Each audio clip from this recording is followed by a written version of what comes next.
Al бастаймыз, кеттік. Сәлеметсіздер ме? Бүгінгі біздің жолдастық кездесуімізге қош келдіңіздер. Бүгінгі біздің резолюциямыз бұл палата тока-бока ойынына тыйым салыну керек деп есептейді. Қазір бірінші спикер Амина Ахмет тобынан сөйлейді.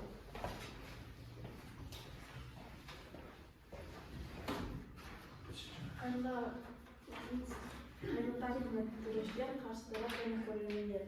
Менің есімім Амина, мен үкімет тобының бірінші спикерімін. Бүгін біз өте маңызды тақырыпты талқылап отырмыз. Балалардың қауіпсіздігі бұл жай ғана ойын туралы емес. Бұл келесі ұрпақтың психологиялық денсаулығы, тәрбиесі, дамуы және әдеттері туралы мәселе. Біздің үкімет тобы бүгін нақты позицияны қорғайды. Тока-бока ойынына тыйым салынуы керек. Бұл сөйлем бір қарағанда қатал көрінуі мүмкін. Бірақ дәл қазір мен сіздерге бұл шешімнің неге ең дұрыс, ең қауіпсіз, ең логикалық екенін дәлелдеп беремін. Бірінші аргумент. Тока-бока сырттай әдемі, бірақ ішкі мазмұны қауіпті. Бәріміз білеміз, бұл ойын мультфильм стилінде жасалған. Әдемі персонаждар, түрлі түстер, үй, дүкен, дүние, мүлік көзіне сүйкімді көрінген соң ата-ана ештеңе етпейді, ойнай берсін деп ойлайды. Бірақ дәл осы басты проблема баланың дамуына қауіпті нәрсені бәрі сырттан зиянсыз болып көрінеді. Сұрақ қою бола ма? Ескерте кетейін, бірінші сұрақты қабылдауға құқысы бар, бірақ екінші сұрақты қабылдау керек. Жақсы? Амина ханым айтыңызшы, нақты қандай елде, әлемде 200 ел бар дейді, қандай елде тока-бокаға тыйым салынған? Дәлел бар ма? Мысалға, Венгрияда, Монғолияда деген сияқты бір елде тока-бокаға тыйым салынған ба? Жоқ. Жақсы, рахмет, жалғастыра беріңіз. Баланың дамуына қауіпті нәрсенің бәрі сырттан зиянсыз болып көрінеді. Жарқын түстер, күлкілі кейіпкерлер, бос еркіндік, бірақ біз ішіне қарасақ, онда тәрбиелік құрылым жоқ, логика жоқ, шектеу жоқ, салдар жоқ, яғни баланың психикасына зиян келтіретін барлық факторлар. Тока-бока пайдалы ғой. Ол моториканы және балаларға жеңіл үй және кейіпкерді киіндіру тоже бір нәрсе ғой, логикалық шығармашылық. Сұрақты түсінбедім. Екінші аргумент. Бұл ойын баланың психикасын бұзады. Бала мына жаста салдар мен себепті енді түсініп келеді. Әр әрекеттің нәтижесін енді сезініп жатыр. Тәртіпті енді мәңгіріп жатыр. Ал тока-бока оған не үйретеді? Не істесек де ештеңе болмайды. Бүлдір болады. Қиратықтасына рұқсат, тәртіпсіз бұл проблема емес. Бұл психология мінез құлық моделі деп аталады. Виртуалды әлемде бала тәртіпсіздік жасағанда шынайы өмірге сол модельді көшіреді. Нәтижесінде балаларға мынадай мінез қалыптасады. Агрессивдік, шыдамсыздық, ашушаңдық, тәртіпсіздік, рұқсатсыз әрекет бәрі оңай болады деген үйрену. Осының бәрі виртуалды әрекеттің шынайы өмірге әсер етуі. Үшінші аргумент. Бұл ойын баланы тәуелді қылады. Тока-боканың ең қауіпті тұсы оның құрылымы. Онда тапсырма жоқ, соңғы деңгей жоқ, тоқтайтын шек жоқ, логикалық аяқталу жоқ. Сондықтан бала әрекет сый жүйесіне түседі. Яғни дофамин болады, бөледі. Бұл тәуелділік механизмі. Бала ойынды тоқтатқысы келмейді, себебі ойын үздіксіз мотивация береді. Нәтижесінде 3-4 сағат ойнайды, сабаққа үлгермейді, ұйықтай алмайды, миы шаршайды, ашуланшақ болады. Бұл проблеманы көптеген ата-аналар айтып жатыр. Төртінші аргумент. Ойын баланың даму процесін кешіктіреді. Тока-бока ешқандай логиканы, математиканы, оқу қабілетін есте сақтауды, шешім қабылдауды дамытып бермейді. Бұл тек көңіл көтеру, тіпті дұрыс көңіл көтеру емес, ретсіз, хаосты, тәртіпсіз процесс. Шынайы дамытатын ойындар лего, пазл, робототехника, логикалық ойындар дамытушы қосымшалар. Ал тока-бока миға ешқандай пайдалы жүктеме бермейді. Бұл бос уақытта босқа келтіретін құрал. Бесінші аргумент. Ойын ата-аналық бақылаудан 100% тыс. Ата-ана сыртынан қарағанда бала үй салып жатыр, тамақ дайындап жатыр деп ойлайды. Ал ойын ішінде не болып жатыр, ата-ана білмейді. Балалар ойын ішінде түрлі сюжет қойып ойнайды. Ең жуты үйлестіру жағымсыз эмоциялар, рұқсат етілмеген әрекеттер, ойындар салдар жоқ болғандықтан олар өздерін қалағандай ұстайды. 6-шы аргумент, мемлекет үшін бұл қауіпті тенденция. Қазіргі заманда балалардың телефондан шықпайтыны өте үлкен ұлттық проблема. Біз дәл қазір бір ойынды тоқтатпасақ, ертең біз бір буынды да тоқтата алмаймыз. Мемлекет неге араласуы керек? Өйткені бұл балалардың денсаулығы, балалардың тәрбиесі, балалардың психологиясы, балалардың қауіпсіздігі. Егер балаларға осы ойын зиян, неге ата-аналар осы ойынды жүктеуге рұқсат береді? Бала өзі жүктеп алса. Жақсы. Міне сондықтан үкімет тобы бұл қарарда қолдауы керек. Қорытындыға келер, құрметті төрешілермен бүгін сіздерге нақты дәлелдер келтірдім. Психологиялық зиян, тәртіпке әсер, тәуелділік, бақылаусыздық, дамуға кедергі ұлттық масштабтағы проблема. Осының бәрін ескере отырып, Токабокаға тыйым салу ең дұрыс, ең қауіпсіз, ең логикалық шешім. Біздің үкімет командасы балаларды қорғайды. Сондықтан біз жеңуіміз керек.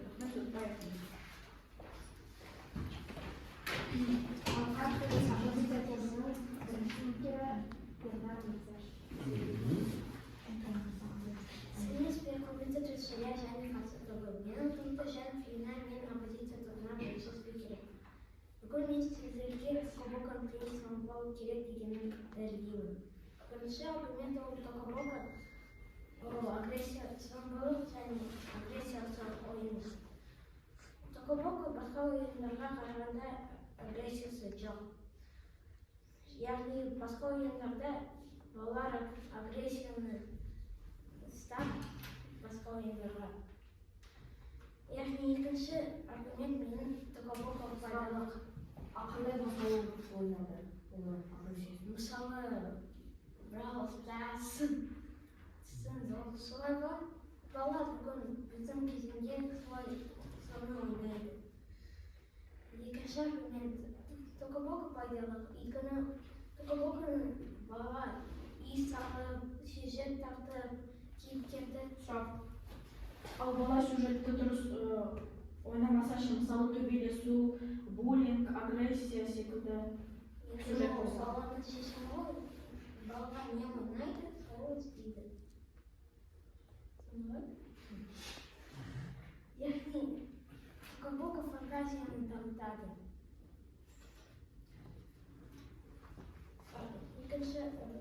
Үшінші аргумент.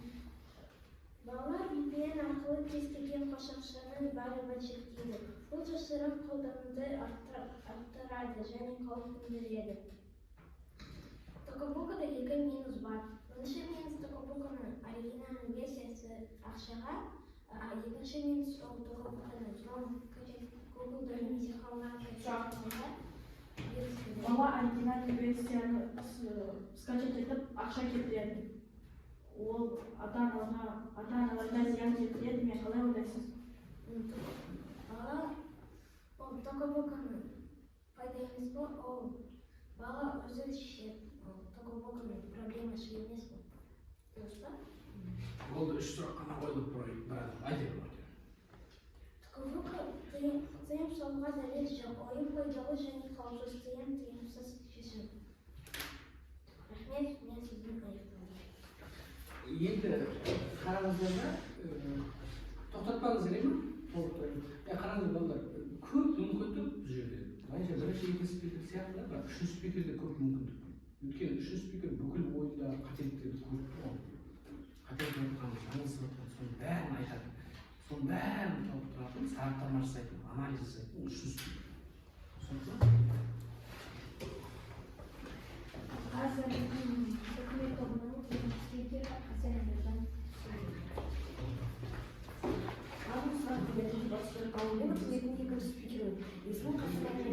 Құрметті төрешілер, мен өз кезегімді үкіметтің бірінші спикеріне Амина ханымның дәлелдеріне де сенетіп нақты дәлелдермен толықтыру арқылы жалғастырамын. Бірінші толықтыру психологиялық әсер. Токабокада ешқандай дұрыс дұрыс бұрыс түсінік жоқ баланың миы бәрі мүмкін бәріне рұқсат деген қате логикалық үйренеді. Бұл ойын баланың эмоциясына басқаруды нашарлатады. Көп ойнаған балалар ашуланшақ, шыдамсыз, тез жылайтын болып келеді. Бұл жай ойын әсері екінші толықтыру жауапкершілік сезімін көрсету. Шынайы өмір затынға лақтырсаңыз салдары болады, ал тока-бокада салдар жоқ. Ойын бұл әрекетін қалыпты қызық тіпті күлкі көрсетеді. Сонда балалар қандай түсінік қалыптасады. Ештеңе болмайды, бұзуға болады. Қаласаң бәрін шашамын. Бұл қауіпті үшінші толықтыруға уақыт мен тәуелділік. Балалар бұл ойында 3-4 сағат отыра береді. Бір минут. Сұрақ. Өзіңіз тока-бока ойнайсыз ба? Жоқ.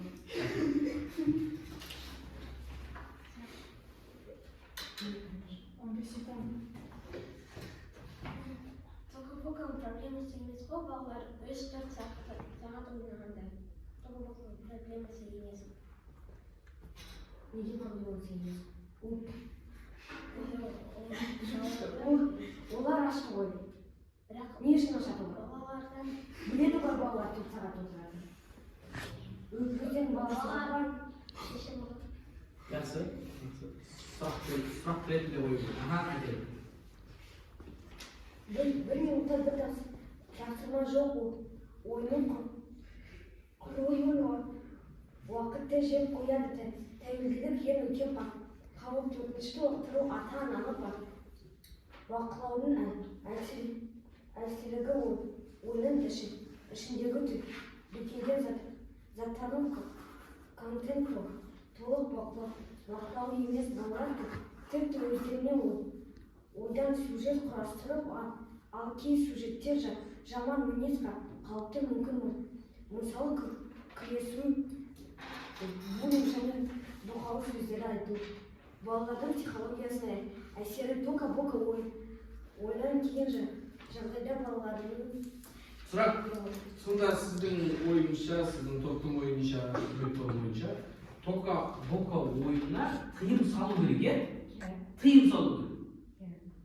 Оның зиянын, тыйым салғаннан кейін зиян айтқан жоқсыз, бірақ тыйым салу керек деп тұрсыз. Жақсы, рахмет.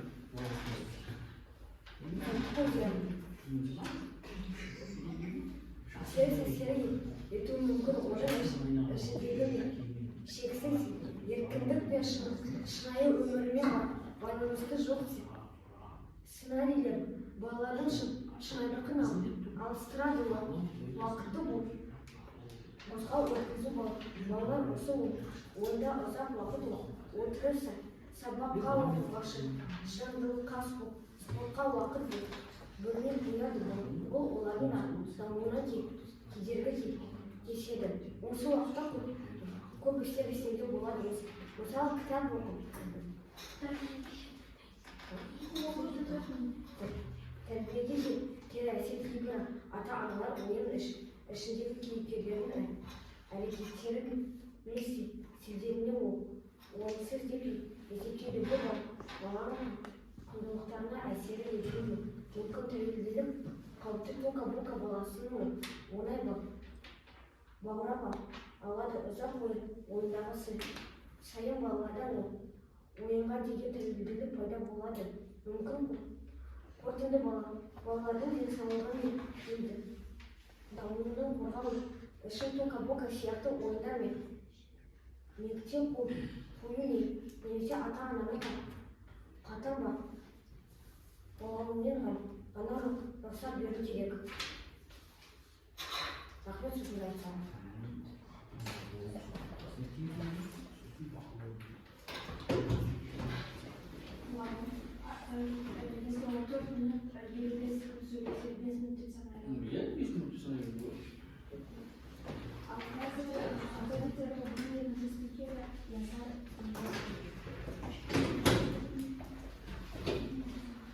Құрметті төрешілер және қарсылар, және аргументтерін кеңейтіп, үкімет тарапындағы ең осал тұстарды жоққа шығарады. Біздің аргументтеріміз тыйым педагогикалық тұрғыдан зиян, тыйым салу цифрлық мәдениетті қалыптастырмайды, керісінше балаларды жасырын қолдануға итермелейді. Тока-бока баланың әлеуметтік интеллекті дамытады. Рөлдік ойындар арқылы бала әңгіме құруды, жоспарлауды, жанжал шешуді үйренеді. Философия. Үкімет тыйым салу жасырын қолдану қалып айтады. Ал біз оппозиция. Ойнасын сұрақ. Бала ойында қауіпті сюжет қарастырса, оны кім тоқтатады? Ата-аналар. Ал біз оппозиция. Ойнасын бірақ қалды бақылау, үйрету, қауіпті азайту керекпіз. Қорытындылай сұрай. Ата-ана 24 сағат 7 күн телефонды бақылай алмайды. Сонда балаға зиян келсе, кім жауап береді? Ата-аналар, өйткені олар қадағалау керек. Олар 24 сағат 7 күн Олар 24 сағатта жұмыс істей алмайды ғой. олардың өз өмірлері бар. Сұрақ қою керек. Ұрыспау керек. Тек сұрақ қою. Я жауап болды. Қорытындылай келе тока-бока сияқты ойындар баланың ой-өрісін кеңейтетін зиянсыз әрі тәрбиелік мәні бар құрады. Тыйым салу мәселені шешу емес, баланың еркіндігін шектеу. Біз бұл ойынға тыйым салуға қарсымыз. Бұл ойынға балалардың қиялын дамытады. Олар өз қалауын жасап, ойша сценарийлер құрады. Сен өзің осы ойын ойнайсың ба? Жоқ. Тез контент жасырып, зомбылық элементтері кездестіреді. Ол тәрбиелік мәнге ие. Мамандық тазалық, тамақ әзірлеу, өмірлік жағдайларды ойнау арқылы үйренеді. Бақылау ата-ананың міндеті. Жай ғана тыйым салу баланың цифрлық жолында дұрыс бағытқа кетеді. Ойын арқылы әлеуметтік тілдің эмоционалдық тұрғыда дамиды. Рахмет сөзіңізге. Енді сараптамашы адамға сұрақ қойылмайды. Сараптамашыға, өйткені ол жаңа факт енгізбейді. Ол мына ойынды қалай болды? Әлбетте өз жағын жақтайды, қарсылас жақты даттайды. Сондықтан сараптамашы жаңа факт енгізбейді. То есть не айтылды, соны айтады, ол толықтырады соны. То есть көп жағдайда ойында төреші сараптамашыны қатты жақсы тыңдайды. Өйткені сараптамашының сөз саптауы, баға беруі, қарсылас топтың қателіктері, өз жақтарының жетістіктері, артықшылықтары, соны толықтырып айтқан кезде, ол жаңа факт енгізбейді. Жаңа факт енгізіп қойса, ол зубейший нарушение дейді, ол үлкен қате. Ол сол үшін ол анализ деп аталады. Үшінші спектр ол анализ деп аталады. Түсінікті ғой? Жақсы. Үкімет тобының спикері Эльмира Ахмедова.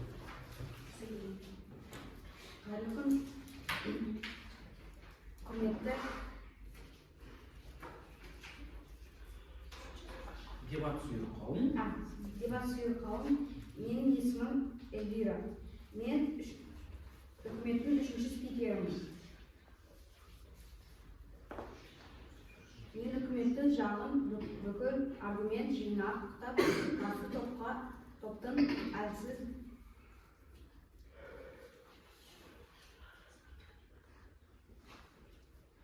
тұстарын логикалық түрде бұзамын. Ойын зияны сөз деген идея толық жаққа шығару. Ойын бұл тәрбие құрылады.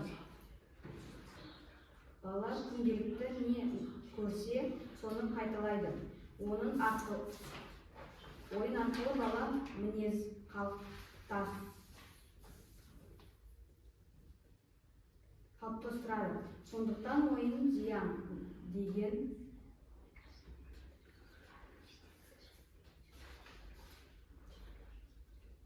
қауіпті қатер. Қарсы топтың шығармашылық аргументті жоққа шығару. Тока-бока шығармашылық жоқ. Онда тек хаос бар. Шығармашылық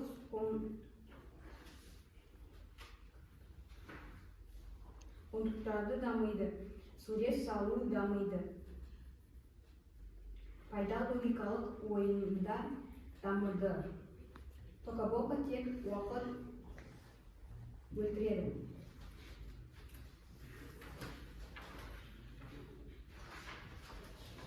Құндылықты тәрбиемен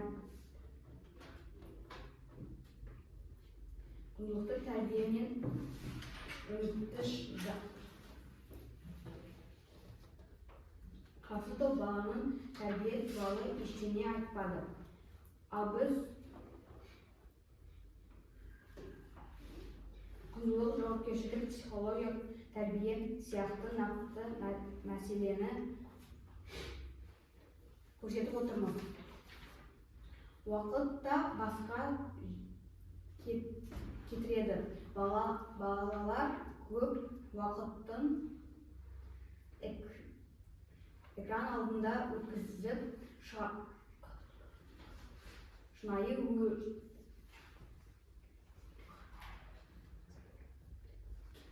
әңгеріп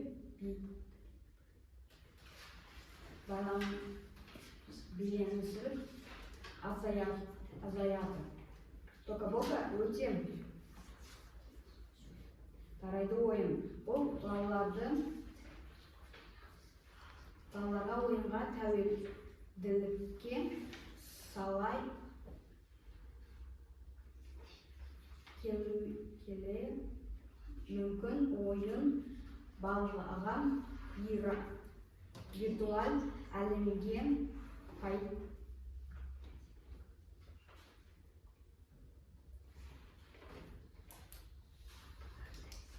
үйретеді. Ал нақты өлме дағылары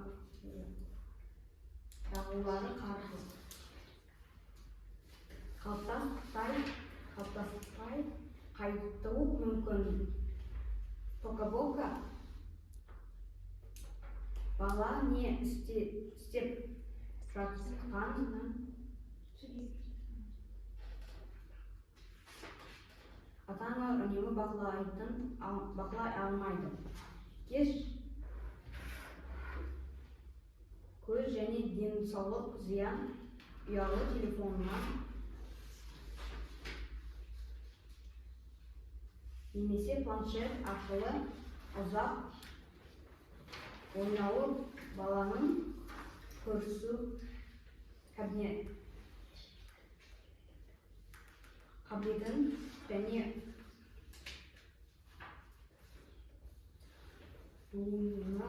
дүние қабілетін зиян тигізеді. Ұзақ уақыт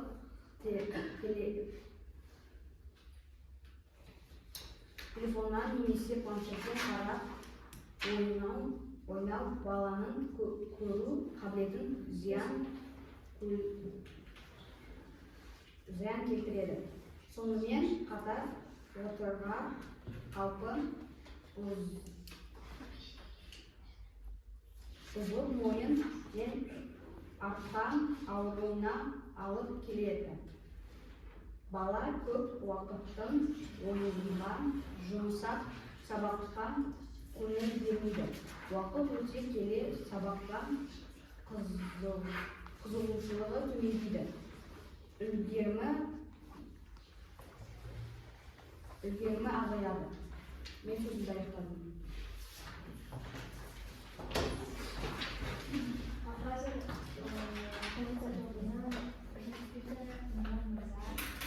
Жақсы, рахмет.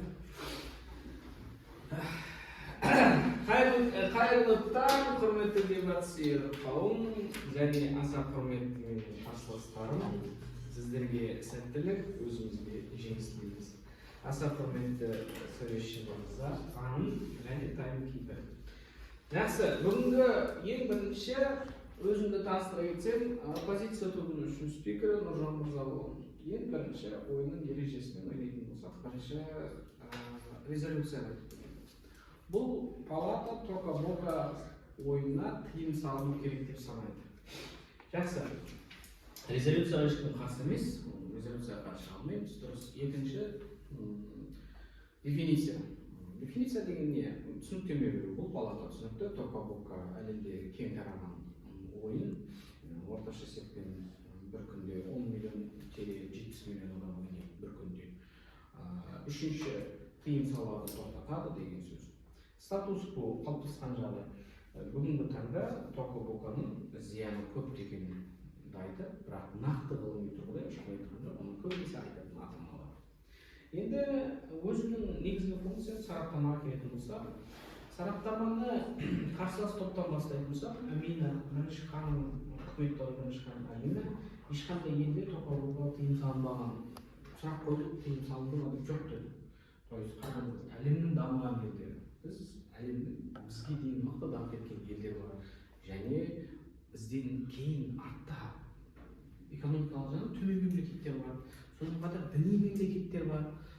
Әлемнің 200 елі тыйым салмайды да. Біз тыйым олар айтады, тыйым салу. Нақты қайда? Балаға зиян, нақты медициналық құжат бар ма? Балаға осы Токобока зиян болған. Жоқ, әлемнің 200 елі тыйым салмайды официально. Олар айтады, біздің үкімет тыйым салу керек. Нақты негіз жоқ, иә? Кез келген телефон зиян, білеміз ғой. Кез келген телевизор зиян, тачпаны зиян, бәрі зиян. Бірақ дәлел жоқ. Одан кейін мәндіріп жатыр деген бір сөз айтып түсінген жоқпын. Күшті оқиды екен, аргументтер саны талқылау. Аргумент көп болса, ол ойынның тиімділігін көрсетпейді. 10 аргумент болсын, 7 аргумент болсын, ол маңызды емес. Маңыздысы қысқа аргумент болады, бірақ сол аргументтерді нақты түбіне дейін жеткізу. Одан кейін оппозиция тобының бірінші спикері Ернар Мырза шықты, ол өзінің 3 аргументін ғана айтты. Бірінші аргументі Токобока қауіпсіз және дамытушы ойын керек. Онда ол нақты көрсетті, Токобока зорлықсыз, агрессиясыз, баланың қиялын дамытуға бағытталатын ойын. Қайталап айтайын, құрметті дебатшылар қауым, біз Токобокаға тыйым салу керек деп санайды деген үкімет тобына, біз Токобока ойынын толық тыйым салуға қарсымыз, толық 100%.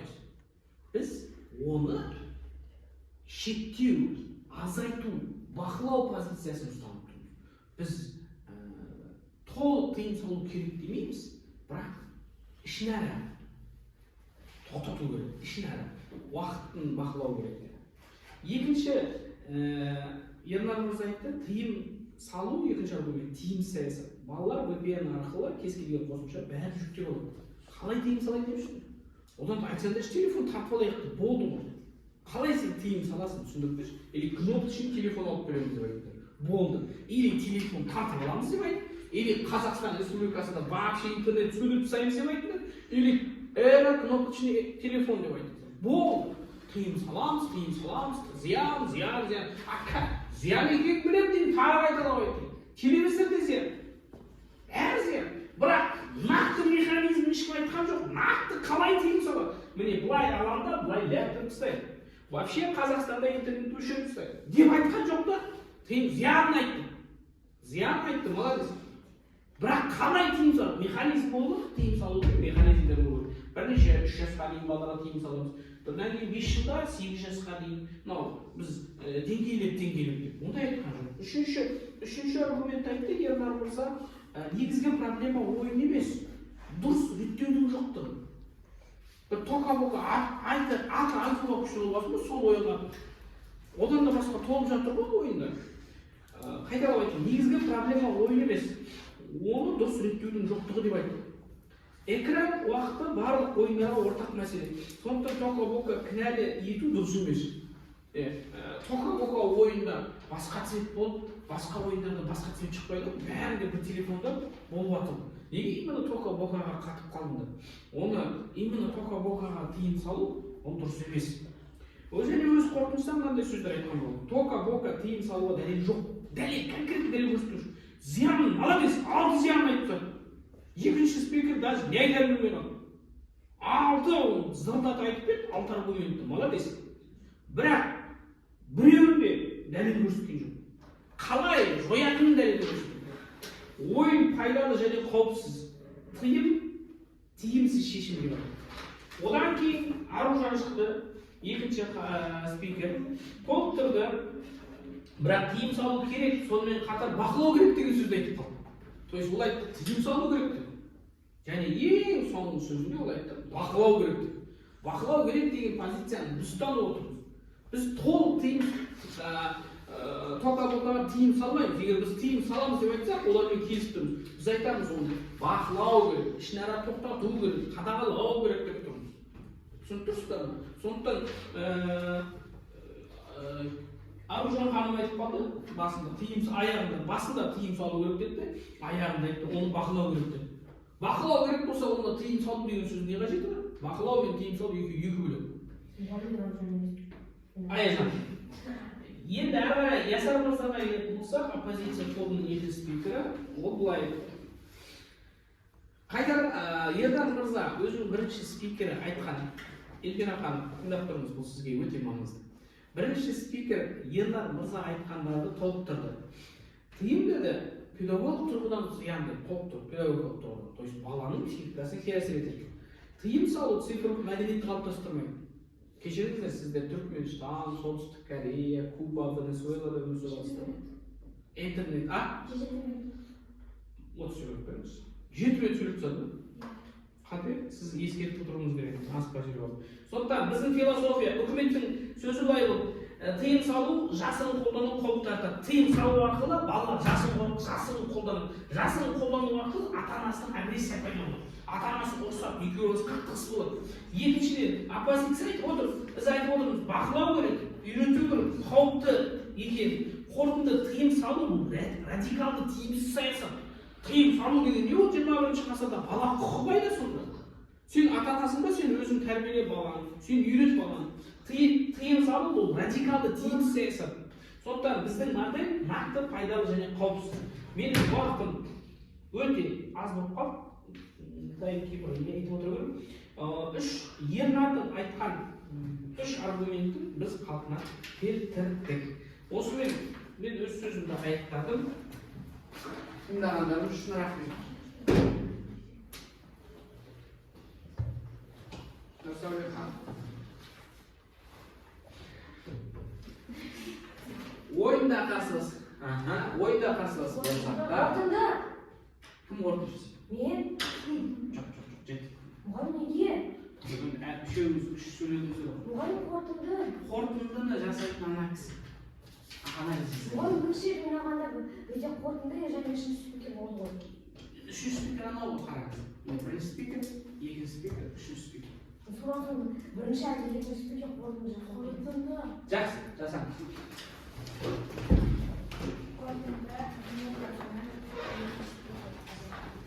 Сенімес сөйлер, үкіметті дебат жүйен қалу. Мен үкіметтің спикерін Қасен Аяжан қорытынды жасаймын. Біріншіден Амина ханым Ясарға сұрақ қойып, ата-аналар 24 сағат 7 күн телефонды бар. Бақыламай алмайды соң. Сонда балаға зиян келсе күн жауап береді. Ясар мырза ата-ана жауап береді деп жауап берді.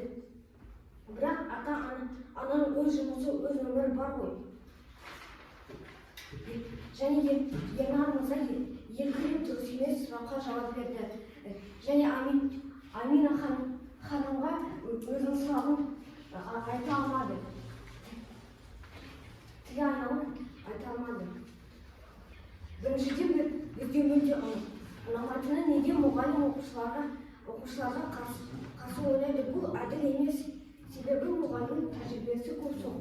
Сондықтан оны жеңу ықпалдығы да жоғары, ал бұл жағдайда әділ бәсеке сақталмайды. Біз бүгін не дәлелдедік? Тоқа-боқа баланың психологиясына зиян мінез-құлқын бұзады, уақытын дұрыс қолдануға келесі тәрбиелік мәні жоқ мемлекетім бар. Бала қауіпсіздігі үшін жауапты қарсы тарап не көрсетті? Дәлелсіз ойын жоқ. Жақсы деген сөздер авторитетсіз мысалдар пайдасыз дәлелдермен аргументтер. Ал біз нақты қауіпті көрсетіп төрешілер үшін маңыздысы қауіпті болуы. Егер қауіпті болса мемлекеттің мемлекет араласуымыз керек, сондықтан біз жеріміз керек, өйткені біз балаларды қорғаймыз. Біз қауіптің туралы айттық, ал қауіпсіз біріншіден ойлау керек, біз нақты механизм ұсындық. Біздің топ дұрыс, біздің топ логикалық, біздің топ сондықтан қарап қабылдайды. Және Ясар мырза ата-ана деп тұрды, ата-ананың өз өмірі жоқ, ол ештеңе істей алмайды. Және Нұржан ағай өзінің уақытын өте.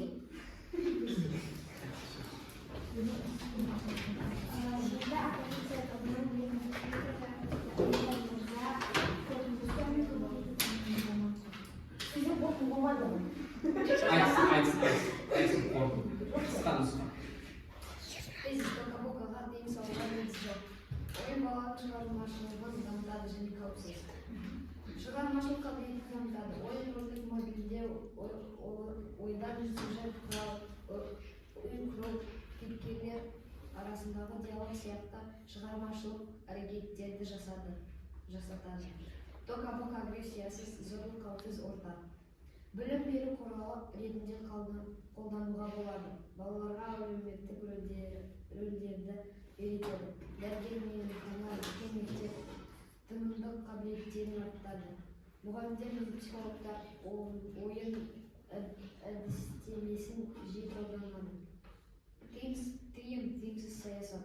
Тыйым салынған ойындар VPN арқылы бәрібір ойнайды. Тока-Бока қауіпсіз пайдалы шығармашылыққа бағытталған платформа. Тыйым салу артық, оның орнына қадағалау мен саналы қолдануды үйрету қажет. Тезис. Бұл палата Тока-Бока ойынына тыйым салуды қолдамайды. Себебі тиімсіз, негізсіз және балалардың дамуына кері әсерін тигізетін шамадан тыс қатқан себебі. Тыйым тиімсіз, негізсіз және балалардың дамуына кері әсерін тигізетін шамадан тыс қатқан шара. Тока-Бока қауіпсіз және дамыту үшін ойын. Құрамында зорлық, агрессия, қорқыныш элементтер жоқ. Тока-Бока ойын әлемін құру, үй жинау, дүкен, мектеп, аурухана сияқты бейбіт сценарийге негізделген. Тыйым қылмыссыз саясат. Жасырын қолдану қауіпті. Тыйым салынған нәрсе балаларға тартымды болып кетеді. Тыйым салу мәселені жүйелі шешпейді. Бала Тока-Бокаға тыйым салынса, басқа ойынға өтеді, яғни көп проблема тудырмайды. Тока-Бока қауіпсіз шығармашылыққа бағытталған және пайдалы. Проблема бар болса, ол экран уақытымен байланысты ойынның табиғатымен емес. Тыйым салу тиімсіз балама жолдар бар. Дұрыс саясат реттеу белгілері аталып бақылайды.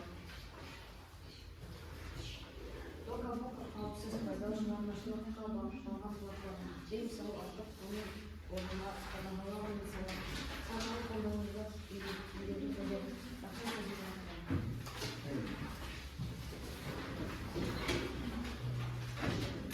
Сипаттың алтын ережесі бойынша ойында қарсылас болсаң да ойында қарсылас болмайды.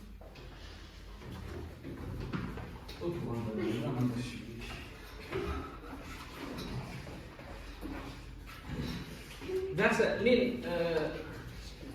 тұра берсін, мен ойын туралы емес, именно ереже туралы айтып кетейін. Ереженің түрі болады, американдық формат, оқушылар форматы, Lincoln Douglas, тағы. Бұл жерде ол маңызды емес. Бірінші Ясминнен бастайсақ. Ясмин минутты айтып отыр, өткен минутты ма, қалған минутты ма? Мен соны түсінбей қалдым. Өткен минут. Сондықтан да ойынның басында таймкипер деген айтып отыру керек. Өткен уақытты айтып отырамын сізге, или қалған уақытты айтып отырамын деген сияқты. Енді өзі сөйлеп жатқан адам шашып кетуі мүмкін. Екінші кезекте мүмкіндік болса, ертең Нұрсәуленің орнына отыратын адам төреші болып мысалы. Сіздер бір топқа былай өзіңіздің симпатияңызды көрсетпеуіңіз керек. Вообще айтып отырмын, сіз жаңа істедіңіз деп жоқ, вообще сіз өйткені бір топқа жақындап кетсеңіз, мысалы біз айтуымыз мүмкін үлкен жарыстарда мен натурешіге сенбеймін, натурешіге қарсымын деп. То есть симпатияңыз бір топтан ұнату деген болмау. Сондықтан екі топты да жігерлендіріп отыру керек. Мысалға жаңағы Амина ханымның жалынды сөздеріне рахмет, өзінің функционалдық міндетін орындады. Енді екінші деп әрі қарай қатты батыруға да болмайды, қатты көтеруге де болмайды өйткені. Түсінікті ме? Төреші. Енді үшінші мәселе, сіздерде әрбір ойын сайын уже дамып келе жатсыздар. Бірақ сол проблема әлі сол қарап айту. Күшті мәліметтер, аргументтер тауып келіпсіздер, түсінікті, қайтып алғандарыңызды, бірақ соны өз сөздеріңізге жазуға тырысыңыздар. Өз сөздеріңізге. Мысалға мен тұр алдында қағаз, иә? Бірінші аргумент, иә, шығармашылық қабілетті дамытады деп тұр ғой. Енді осыны өз сөзіңмен айт. Шығармашылық қабілетті. Ойын рөлдік модельдеу. Онда бұл ойында роль болады. Адам, то есть бала рөлге кіріп үйренеді деген сияқты сөздердің өз сөздерін қосылды. Сосын мысалға сұрақ қойған кезде жауап беруші сіз уақытсыз жақтан емес қой. Кейбіреулер сұрақты қояды, уақытын өту үшін. Сондықтан сіз я жоқ деп жауап бере салды. Жоқ, рахмет деді, жалғастырып кете береді. Сұрақ қойған кезде сіздің қойып жатқан нәрсеңіз конкретті сұрақ болу керек. Сұрақ бересіз. Спорт етіп тұрудың қажеті жоқ. Өйткені бұл жерде минус кімге? Минус бұл жердегі адам ғой. Өйткені жаңа сен өз уақытыңды құртасың. Оған бәрі оның уақыты емес. Сен айта алмай қаласың. Сондықтан да бірінші спикер, екінші спикер көп нәрсені айтып үлгере алмайды. Бірінші спикер, екінші спикер соны тұрып тұрады. Сондықтан қандай ойын болмасын, ең бірінші мына жерде жалынды сөздер, афоризмдар, соны қолдануға тырысу керек. Өйткені қалып отырған аудитория өз жағына тартып. Отырған аудитория саған қарау керек. Ойынның ережесі тұрған ешнәрсе жоқ. Қалалық жарыстарда ойынның ережесі конкретно 5 минут сөйлеймін, мен мынаны айтамын, өзің айтып аласың. Ол проблема емес. Проблема сіздің материалдарды жеткізе білгеніңізде, сөйлей білгеніңізде. Түсінікті ме? Ешқашан Аязжан мысалы, сіз қиналып қалады екенсіз. Көп нәрсе айтқыңыз келгенде сіздің сөздеріңіз шықпай қалады. Отбасыңызда бар нәрсе, иә? Қазір бәрінде кекештеніп қалады. Сіз тұтығып қаласыз да, кекештеніп тұтығып қаласыз сөздеріңізді аяғымен аяқтап. Сондықтан асықпау бар, мен байқадым ба, тұтығу бар да, тұтығу қиналу. Сондықтан қиналмаңыз. Сосын Эльмира, сіз көп оқымауға тырысыңыз. Көп оқымауға тырысыңыз. Түсінікті ме? Көп оқымауға тырысыңыз. Сізде бар қасиет, сізде тіл байлығыңыз бар. Сіз соны қолдана алмайсыз. Сіз соны әдемі қылып, өз рөліңізді дайындауыңыз керек. Мен сізді бүгін топ деп тұрған, өзіңіздің рөліңіз. Көп сөйлеуге тырысыңыздар да, бірақ нақты сөйлеуге тырысыңыздар. Енді рахмет, Жәке, шынар. Тоқтата берсеңіз болады.